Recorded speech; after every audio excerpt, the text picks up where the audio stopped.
नमस्कार। Real estate sector से एक कह सकते हैं चौंकाने वाली खबर आई है। जो बड़ी रियलिटी फर्म्स हैं उन्होंने फाइनेंशियल ईयर 26 की पहली तिमाही में प्री सेल्स में, मतलब प्रोजेक्ट पूरा होने से पहले ही जो बिक्री होती है उसमें करीब 59% की, 59% की जबरदस्त बढ़ोतरी दर्ज की है। यह आंकड़ा तो साफ इशारा कर रहा है कि बाजार में एक मजबूत वापसी हो रही है। तो आज हम इसी उछाल पर थोड़ी गहराई से बात करेंगे, कोशिश करेंगे समझने की कि ये 59% वृद्धि का आखिर मतलब क्या है, क्यों हो रहा है ये सब, और सबसे जरूरी जो निवेशक हैं या जो लोग घर खरीदने की सोच रहे हैं उनके लिए इसके मायने क्या हैं। हमारे पास जो जानकारी है वो pre sales data, stock market trends और जो सरकारी सुधारों की उम्मीदें हैं उन पर आधारित है। तो चलिए शुरू करते हैं। तो सबसे पहले यही आंकड़ा Q1 FY26 में 59% प्री सेल्स ग्रोथ, ये हाल के सालों में तो सबसे बड़ी छलांग लगती है। ये मतलब सिर्फ एक तिमाही में इतनी बढ़ोतरी, ये सोचने वाली बात है। बिल्कुल, ये 59% का आंकड़ा सिर्फ एक नंबर नहीं है, ये आप कह सकते हैं बाजार के मूड का एक तरह से बैरोमीटर है। देखिए, दुनिया भर में आर्थिक अनिश्चितता का माहौल है, उसके बावजूद नए रियल एस्टेट प्रोजेक्ट्स के लिए इतनी मजबूत मांग दिखना, ये बताता है कि खरीदारों और निवेशकों का भरोसा वो लौट रहा है। हो सकता है ये कुछ रुकी हुई मांग हो, पेंट अप डिमांड जिसे कहते हैं, या शायद लोग रियल एस्टेट को अब ज्यादा सेफ मान रहे हैं निवेश के लिए। और देखिए, इस भरोसे का एक बड़ा कारण ये भी है कि डेवलपर्स की अपनी फाइनेंशियल हेल्थ अब बेहतर है। पिछले कुछ सालों में कई कंपनियों ने अपना कर्ज कम किया है, उनकी बैलेंस शीट पहले से ज्यादा मजबूत है, तो उन्हें भी नए प्रोजेक्ट्स लाने में, विस्तार करने में ज्यादा आत्मविश्वास मिल रहा है।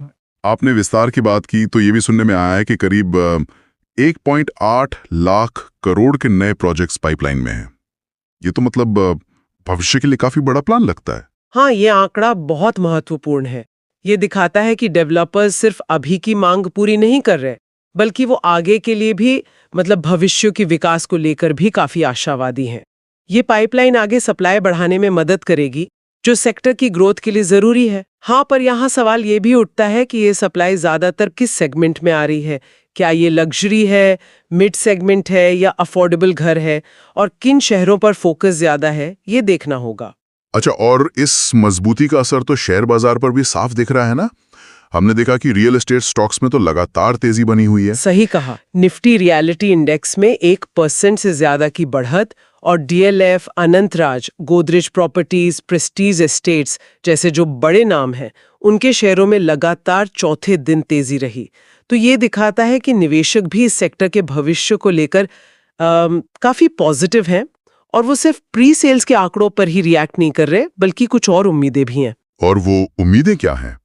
क्या ये सिर्फ बिक्री के आंकड़े हैं या कुछ और भी चल रहा है? हाँ, तो यहाँ दो बड़ी उम्मीदें हैं जो इस उत्साह को, क्या कहते हैं, हवा दे रही हैं।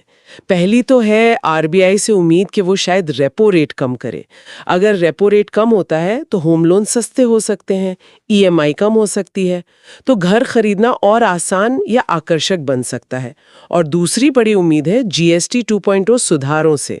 GST 2.0, इसका रियल एस्टेट पर क्या खास असर पड़ सकता है, इसे थोड़ा और समझाएंगी? जरूर। देखिए, अभी रियल एस्टेट पर जो टैक्स का स्ट्रक्चर है वो थोड़ा सा जटिल है, खासकर इनपुट टैक्स क्रेडिट को लेके, स्टैम्प ड्यूटी को लेके। तो उम्मीद ये है कि GST 2.0 में सरकार शायद इन चीजों को सरल बनाए। जैसे हो सकता है स्टैम्प ड्यूटी को GST में ही शामिल कर दिया जाए, या इनपुट क्रेडिट के नियम साफ हों।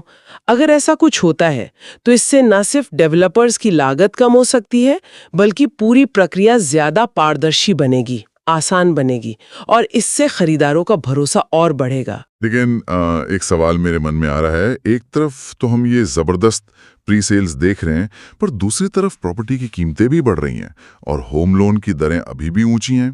तो क्या जो आम खरीदार है वो वाकई इस तेजी का हिस्सा बन पा रहा है? मतलब अफोर्डेबिलिटी एक चिंता नहीं है क्या?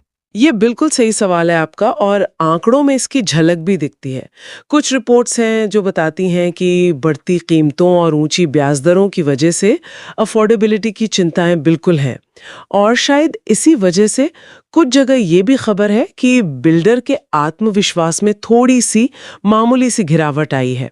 खरीदारों को खींचने के लिए कुछ खास सेगमेंट्स में या लोकेशंस में डिस्काउंट और स्कीम्स भी दी जा रही हैं। तो तस्वीर थोड़ी मिली-जुली है। मांग तो है, खासकर जो बड़े ऑर्गेनाइज्ड डेवलपर्स हैं उनके प्रोजेक्ट्स के लिए। लेकिन खरीदार और विक्रेता दोनों ही काफी सोच समझकर यानी सावधानी से कदम बढ़ा रहे हैं।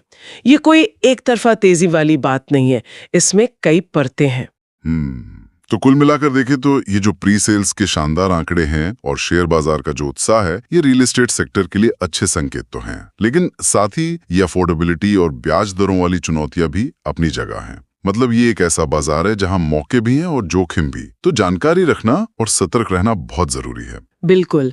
और अंत में एक विचार मैं छोड़ना चाहूंगी सोचने के लिए। ये जो 59% की ग्रोथ हमने देखी है, क्या ये ग्रोथ सिर्फ बड़े शहरों तक, मतलब दिल्ली एनसीआर, मुंबई, बेंगलुरु जैसे महानगरों तक ही सीमित है? या फिर जो छोटे शहर हैं, टियर 2, टियर 3 शहर, वहां भी रियल एस्टेट मार्केट इसी तरह की रफ्तार पकड़ रहा है? ये देखना बड़ा दिलचस्प होगा कि आने वाले समय में ये जो विकास है, ये रीजनल लेवल पर कैसे फैलता है। क्या ये वाकई पूरे देश का ट्रेंड है या बस कुछ चुनिंदा हॉटस्पॉट्स तक ही सीमित है? ये सवाल हमें सेक्टर की गहराई और उसकी भविष्य की दिशा समझने में और मदद करेगा।